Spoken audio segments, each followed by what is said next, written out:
দেখা করবার পরে সে রাধারানী বলছেন, রাজবেশ হাতি ঘোড়া মনুষ্য গহন, কাহা গোপবেশ কাহা নির্জন বৃন্দাবন। কৃষ্ণের নিকটে রাধারানী প্রশ্ন করছেন যে হে কৃষ্ণ, এখানে আমি যা দেখছি শুধু রাজবেশ হাতি ঘোড়া আর মনুষ্য গহন, কাহা গোপবেশ কাহা নির্জন বৃন্দাবন। কোথায় তোমার সেই গোপবেশ আর কোথায় বা সেই নির্জন বৃন্দাবন? সেই কৃষ্ণ, সেই বেশ, সেই বৃন্দাবন যবে পাই তবে হয় বাঞ্ছিত পূরণ। তোমার চরণ যদি ব্রজপুর ঘরে উদয় করায় যদি তবে বাঞ্ছা পুরে। কৃষ্ণ, তোমার এই রূপকে আমি ভালোবাসতে পারছি না।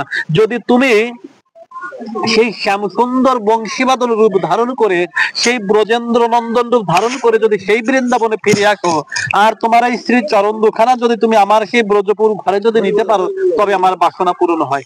এই রূপে আমার বাসনা পূরণ হচ্ছে না। দেখেন, এই যে ঐশ্বর্যের কৃষ্ণ, ঐশ্বর্যের কৃষ্ণের স্থান কিন্তু শ্রীমতী রাধারানীর অন্তরে ছিল না। কোন কৃষ্ণের ছিল? মাধুর্যের কৃষ্ণের। আর মাধুর্যের কৃষ্ণ হচ্ছে স্বয়ং কৃষ্ণ, স্বয়ং ভগবান সেই গোলকের কৃষ্ণ। তবে আমি কেন এত আনন্দ পাই জানো? আমার গুরুদেবের আদেশে আমি এই গীতার বিশ্বরূপ দর্শন যোগটা পাঠ করে থাকি। আর যাবৎ পাঠ তাবৎ পাই তাহার দর্শন, এই হেতু গীতা পাঠে মোর না ছাড়ে মন। আমি যতবার পাঠ করি না কেন, ততবারই আমি দেখি যে কুরুক্ষেত্র রণাঙ্গনে দাঁড়িয়ে আমার ভগবান শ্রীকৃষ্ণ অর্জুনকে এই বিশ্বরূপ দর্শন দিচ্ছেন আর যোগ কথা ব্যক্ত করছেন। তখন আমি মনে মনে চিন্তা করি, গোবিন্দ রে, তুমি তো অসীম কৃপা করে অর্জুনের এই কাষ্ঠের রথের সারথি হলে, তা কখন তুমি এই অর্জুনের রথের মতো আমার এই দেহ রথের সারথি হয়ে সারথ্য করবে?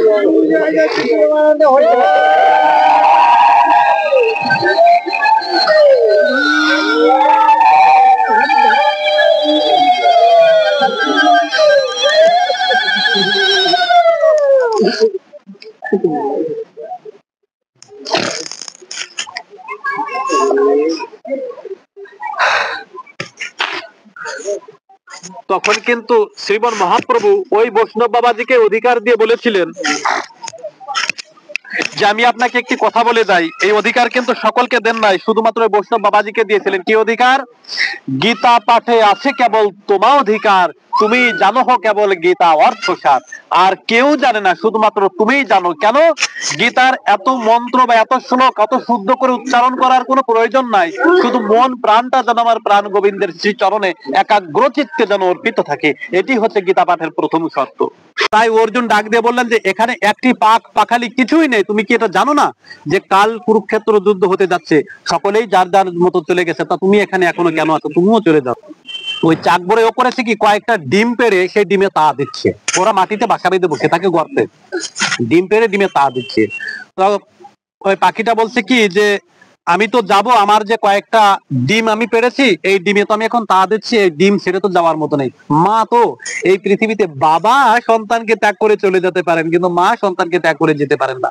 মায়ের মমত্ব বোধ কতখানি আমরা সন্তান হয়ে উপলব্ধি করতে পারি না। কে উপলব্ধি করেছিলেন?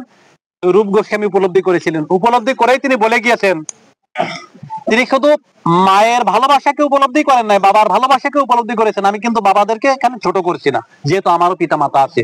তো রূপ গোস্বামী তিনি উপলব্ধি করে বলেছেন কি, সাগরের কুল আছে পার আছে তার, অগাধ পিতৃমাতৃ বাৎসল্য পারাবার। তাহলে পিতামাতার ভালোবাসা কতখানি আমরা কিন্তু রূপ গোস্বামীর এখান থেকে একটুখানি উপলব্ধি করতে পারি। শুধু তাই নয়, পিতার থেকে মায়ের ভালোবাসা আরো বেশি। তো সেই মা ডিমগুলোকে ছেড়ে যেতে চাইছে না, আর অর্জুন বলছে তুমি চলে যাও। তখন কিন্তু অর্জুনের এই কথায় বললো কি, আচ্ছা অর্জুন, মানে ও তো চেনে না যে অর্জুন, তবুও প্রণাম দিয়েছে যে কৃষ্ণ সখা যেহেতু প্রণাম। এখন অর্জুন বলছে যে তুমি চলে যাও। তখন ওই পাখিটা কথা বলছে যে আমি তো যাবো, আমি যে ডিমগুলোতে তা দিচ্ছি আমি কি করে যাই? তা আমার তো যাওয়ার মতো আর কোনো পরিস্থিতি নেই, কিন্তু মনে মনে তীব্র একটা বাসনা আছে আর একটা ভরসা আছে। সে কৃষ্ণ পদে ভরসা দিয়ে আমি বসে আছি যে রাখে কৃষ্ণ মারে কে, আর মারে কৃষ্ণ রাখে কে। আমি কৃষ্ণ চরণে নিজের জীবন যৌবন মন প্রাণ সবকিছু অর্পণ করে দিয়ে ভরসা করে বসে আছি যে আমার কৃষ্ণ যদি আমাকে রক্ষা করতে পারে, রক্ষা যদি করে থাকে, ব্রহ্মাণ্ডের কোনো শক্তি নেই আমাকে বধ করে। আর কৃষ্ণ যদি আমাকে মারে, ব্রহ্মাণ্ডের কোনো শক্তি নেই সে আমাকে বাঁচিয়ে রাখে।